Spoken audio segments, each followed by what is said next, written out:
बिस्मिल्लाहिर्रहमानिर्रहीम, अस्सलाम वालेकुम व्यूअर्स। मैं हूं फारूक जोहरी और आप देख रहे हैं दी स्टोरी विद राना अजीम। दुनिया भर में क्या हो रहा है, इन खबरों को लेकर मैं आपकी खिदमत में एक मरतबा फिर हाजिर हुआ हूं। सबसे पहले बात करेंगे कि इसराइल ने आखिरकार फ्लोटेला को इंटरसेप्ट कर लिया और तकरीबन 47 ममालिक के 400 से ज्यादा वॉलंटियर्स को हिरासत में ले लिया गया है। अब इसके बाद क्या सूरत हाल बनने जा रही है, अमन मुआहदे के हवाले से क्या डेवलपमेंट्स हैं, कुछ इस हवाले से आज के व्लॉग में मैं आपसे बात करूंगा। और मैं आपको यह भी बताऊंगा कि रशिया ने अमेरिका को बड़ी धमकी लगा दी है। अब ये धमकी किस किस्म की है और इस धमकी को अमेरिका को क्यों लगाया गया है, इस हवाले से भी आज के व्लॉग में अहम तरीन डेवलपमेंट देने जा रहा हूं। और यह भी मैं आपको बताऊंगा कि पाकिस्तान में हल्का सा कोई पत्ता भी गिर जाता है तो भारतीय मीडिया चीख चीख कर प्रोपेगेंडा का बाजार गर्म कर देता है, जबकि भारत के अपने अंदर जो इस वक्त आग लगी हुई है उसके ऊपर भारतीय मीडिया भी और भारतीय हुकूमत भी पर्दा डाली है। मेरी मुराद लद्दाख से है।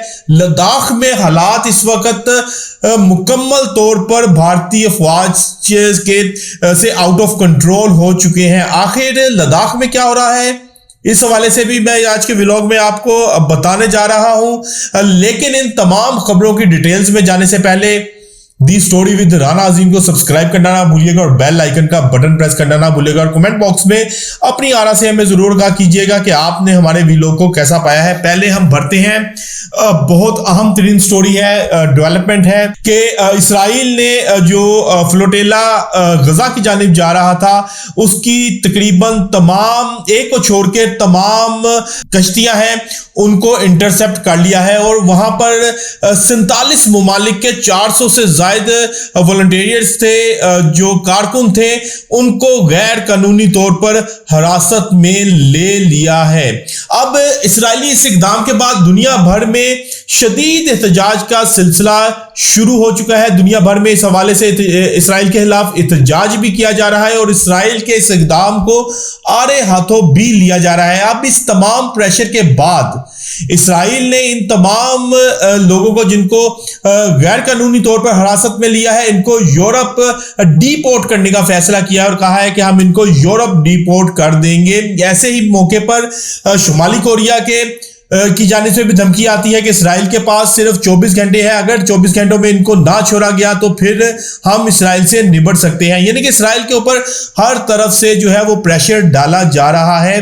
लेकिन इस तमाम सूरत हाल में भी इसराइल किसी तौर पर भी अपनी जो जिद है, अपने जुल्म है, अपनी बर्बरियत है, उससे पीछे हटने को तैयार नहीं है। आज भी इसराइल ने मासूम फलस्तीनियों के ऊपर बमबारी की, स्ट्राइक्स की, जिसके जवाब में 60 से ज्यादा फलस्तीनी जामे शहादत नोश कर गए। अब यहां पर यह सवाल पैदा होता है कि डोनाल्ड ट्रंप ने तो बड़ा वाज़ेह कहा था कि जो इस मुआहदे को नहीं मानेगा उसको जो है मैं उसके साथ निपटूंगा, उसके खिलाफ खड़ा नजर आऊंगा। जब एक मुआहदे की शिक्के सामने आ गई हैं, एक मुआहदे के नकात सामने आ गया, हुआ वो हमास के फेवर में है या नहीं है, या मुकम्मल तौर पर इसराइल को फेवर दे रहे हैं, जब ये तमाम मामला सामने आ गए हैं तो फिर ट्रंप को भी अपनी जुबान की गिरा खोलनी चाहिए थी। ट्रंप को भी इसराइल को इस हवाले से शटअप कॉल देनी चाहिए थी। लेकिन क्या ट्रंप ने इसराइल को शटअप कॉल दी? क्या इसराइली स्ट्राइक्स बंद हुई हैं? क्या इसराइल के ऊपर आलमी पाबंदियों के हवाले से कोई फैसला किया जा रहा है? ये बहुत से सवालात हैं जो मैं छोड़कर जा रहा हूं, क्योंकि इसराइल को बराह रास्त जो है अमेरिका की जानिब से लाइसेंस टू किल मिला हुआ है। सिर्फ ये शराइत जो है वो फलस्तीनियों के लिए है, हमास के लिए है। इसराइल को खुली छूट दी गई है और इसराइल को इस हवाले से किसी किस्म का जो है वो सख्ती या फिर उनको रोका नहीं जा रहा। तो ये तो गजा की सूरत हाल है।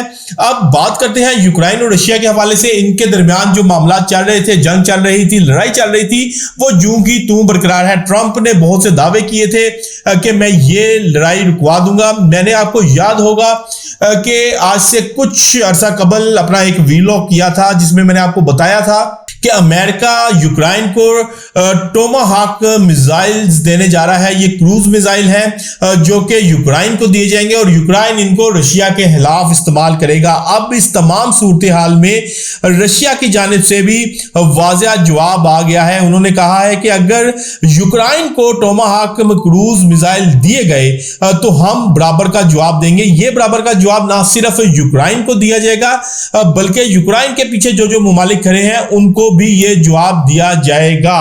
और जारी बात है ये टोमाहाक मिसाइल्स अमेरिकन मिसाइल्स हैं। अमेरिका ये मिसाइल्स जो है वो यूक्रेन को देने जा रहा है, लेकिन इस तमाम सूरत हाल में रशियन हुकाम ने भी वाज़ेह कर दिया है कि इस किस्म के इकदाम को हम किसी सूरत बर्दाश्त नहीं करेंगे और इस किस्म के इकदाम को हम स्पेयर नहीं करेंगे। अगर यूक्रेन को ये मिसाइल्स दिए गए तो फिर हम पूरी कुव्वत के साथ इस हवाले से जवाब भी देंगे और जो जो इस हवाले से यूक्रेन के साथ खड़ा नजर आएगा हम उसके खिलाफ भी इकदामात करेंगे। यानी कि अब इस तमाम सूरत हाल में जंग का दायरा कार जो है वो बढ़ता हुआ नजर आ रहा है, क्योंकि अमेरिका कभी भी बाज नहीं आएगा यूक्रेन को असला सप्लाई करने से।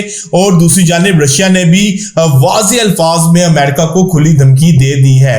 अब व्यूअर्स, तीसरी अहम तरीन स्टोरी है, पाकिस्तान में कोई पत्ता भी गिरता है, कोई पत्ता भी टूटता है तो भारत वावेला शुरू कर देता है। भारत मीडिया जो है वो आसमान सर पे उठा लेता है, प्रोपेगेंडा का बाजार गर्म हो जाता है, मीडिया वार चल पड़ती है कि ये हो गया वो हो गया। जब पाक भारत जंग हुई तब लाहौर की बंदरगाह के ऊपर भी भारतीयों ने कब्जा कर लिया था, लेकिन वो तो शुक्र है कि लाहौर में कोई बंदरगाह नहीं थी, वरना भारत तो कब्जा कर चुके थे और इसका उन्होंने मीडिया के ऊपर भी जो है वो ऐलान कर दिया था। अब सूरत हाल ये है कि पाकिस्तान में होने वाले छोटे मोटे एहतजाज को भारत सोशल मीडिया पर अपने मेन स्ट्रीम मीडिया के ऊपर बड़े लेवल पे जो है वो कवरेज दे रहा है, बड़े लेवल पर प्रोपेगेंडा का बाजार गर्म है। लेकिन इस तमाम सूरत हाल में भारत के अपने अंदर लद्दाख में भारतीय फौज अपना कंट्रोल खो बैठी है, वहां पर शदीद एहतजाज का सिलसिला जारी है। हमने गुज़िश्ता हफ्ते आपको बताया था कि लद्दाख में 4 भारतीय फौजी हलाक हो चुके हैं एहतजाजी मुजाहरों की वजह से। अब जो इस वक्त सूरत हाल है, लद्दाख के अंदर मजीद 8 फौजियों की हलाकत कंफर्म हुई है और कई भारतीय फौजी लद्दाख में जख्मी भी हैं। मुजाहिरीन और भारतीय फौज के दरमियान शदीद जो है तसादुम जारी है और इस शदीद तसादुम के बाद लद्दाख में कर्फ्यू नाफिज कर दिया गया है। यानी कि जो कुछ भारत ने कश्मीरी अवाम के साथ किया है, जो कुछ भारत कश्मीरी अवाम के साथ करता रहा है, अब वहां पर लावा फूट पड़ा है और कश्मीरी अवाम अपने हक को वापस लेने के लिए खड़े हो चुके हैं। अब कर्फ्यू के बावजूद वहां पर मुजाहिरों का सिलसिला जारी है। भारत की जानिब से सीधी फायरिंग मुजाहिरीन पर की गई, जिसके नतीजे में बहुत सी कैजुअलिटीज की भी इतलात है और बहुत से कश्मीरी मुजाहिदीन जो कश्मीरी मुजाहिरीन है वो जख्मी भी हैं। तो भारत के अंदर की तो ये सूरत हाल है। भारत का असल चेहरा जो है वो दुनिया को दिखाना बहुत जरूरी है, क्योंकि दुनिया बहुत ज्यादा जो है हिप्नोटाइज हो जाती है भारतीय प्रोपेगेंडा को लेकर। और पाकिस्तान के अंदर भी कुछ ऐसे लोग हैं जो कि भारतीय जो प्रोपेगेंडा को लेकर और भारतीय बयानिए को लेकर आगे चलते हैं और जाने अनजाने में जो है वो पाकिस्तान की सालमियत और पाकिस्तान का नुकसान करते हैं। तो व्यूअर्स, आज तक के लिए इतना ही। कल तक के लिए अपने मेजबान अपने भाई फारूक जोहरी को इजाजत दीजिएगा। अल्लाह हाफिज।